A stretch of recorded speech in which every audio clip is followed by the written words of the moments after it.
blood soaked the carpet in dark, spreading waves as Sarah stood frozen at the edge of the living room.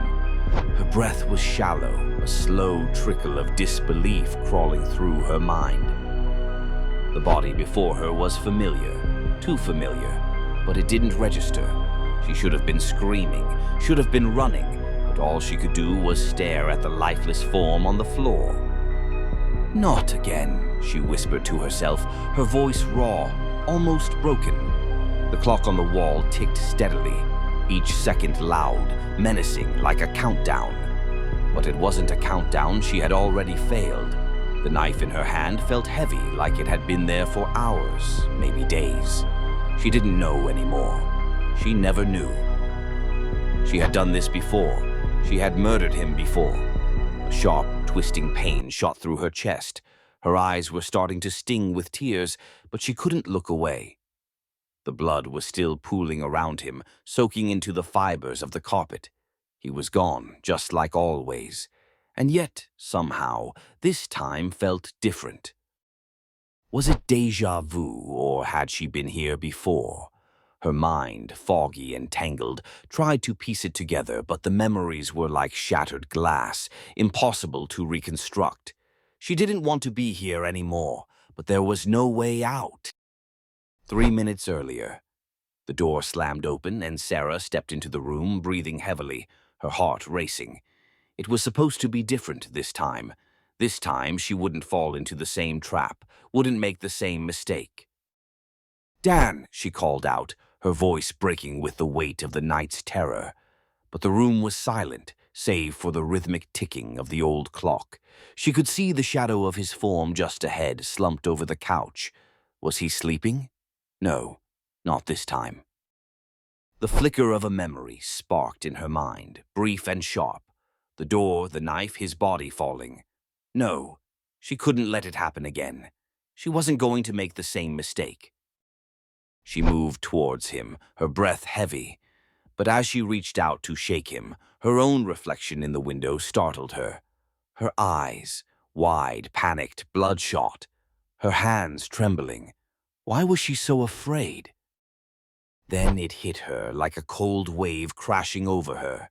She'd already done it. She'd already killed him. The realization was like a punch to the gut. It made her dizzy, like the world was shifting beneath her feet. She had murdered him. Again. She hadn't meant to, but it had happened. The flash of the knife, the blood. It was all so familiar. No, it couldn't be. She gasped, her hands shaking violently as she looked down at the knife in her grip. The same one, the same blood, the same body. But Dan's face, why was it still twisted in shock? Why hadn't he died? The flicker of confusion gnawed at her. The edges of her memory were blurred, fuzzy. How was this possible? She had done this. She had done this. The time loop. It was happening again. 2 hours before that, everything was calm when she entered. It was quiet, peaceful, too peaceful. Dan was sitting at the table, scrolling through his phone as if nothing was wrong, as if he had never hurt her. "Dan," Sarah called out, her voice tight with emotion. She could feel the anger simmering beneath her skin, the old wounds threatening to resurface. Dan looked up, his face a mask of confusion. "About what?" "You know what," she snapped, her pulse quickening. "You're being ridiculous," he sighed, dropping the phone onto the table. "I didn't do anything wrong." His words felt like a slap to the face, but it wasn't his fault. Not really. He didn't know. He couldn't know. They were trapped in this cycle, this endless loop, and neither of them could escape. "I saw it, Dan. The messages, the lies. You think I don't know what you've been doing?" She could hear herself, the harshness in her own voice, but it didn't feel like her. It was as though she were looking at herself from the outside, a bystander to the disaster that was unfolding. She wanted to stop, to walk away, but there was no way out. He stood up, his hands raised defensively. "Sarah, please, stop. You're scaring me." And in that moment, a piece of her broke. She wasn't the one scaring him. She wasn't the one in control of any of this. Not anymore. Her hands moved instinctively, faster than she could think. The knife was there, in her hand. How had it gotten there? Was it always there? She couldn't remember. Before she could stop herself, it was already done. 1 hour before that, Sarah was sitting in her car, parked outside their apartment. The night was dark and the streets were quiet.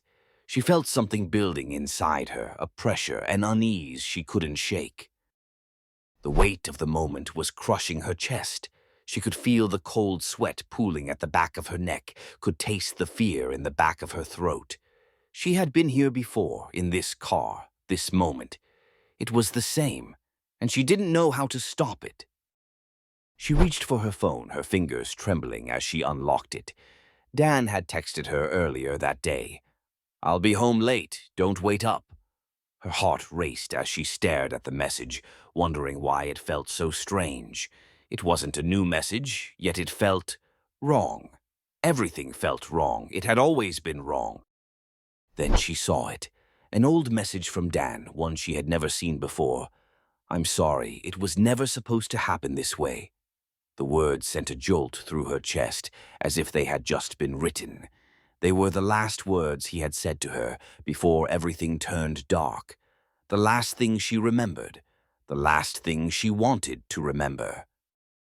But the phone was vibrating in her hands, the screen lighting up with a new message from him. "Are you okay?" Before she could respond, she heard a knock at her window. The beginning. Or was it?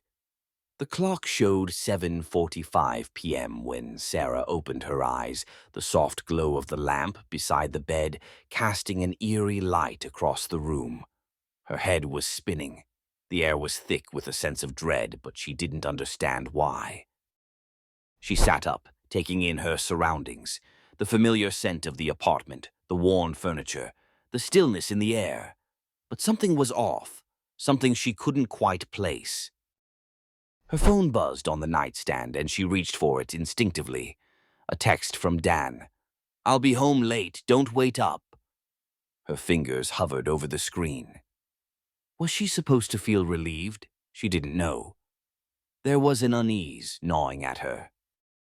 The text didn't make sense. Why did she feel like she was supposed to be expecting something else? A knock at the door. Sarah froze. The knock echoed through the apartment, sharp and deliberate. It was a sound she knew all too well. It was the sound that always came before everything went wrong. Slowly she stood, her legs trembling. The feeling in the pit of her stomach grew heavier with each step toward the door. And then, as if guided by instinct, she reached for the knife on the counter. Somewhere, deep inside, she knew what would happen next. But it wasn't until she opened the door and saw Dan standing there, his face pale, his eyes wide with terror, that it clicked. The loop, she was stuck in it, trapped. The door slammed shut behind him, and she felt the weight of the past and the future crash down upon her. The scream that had been building in her throat finally broke free.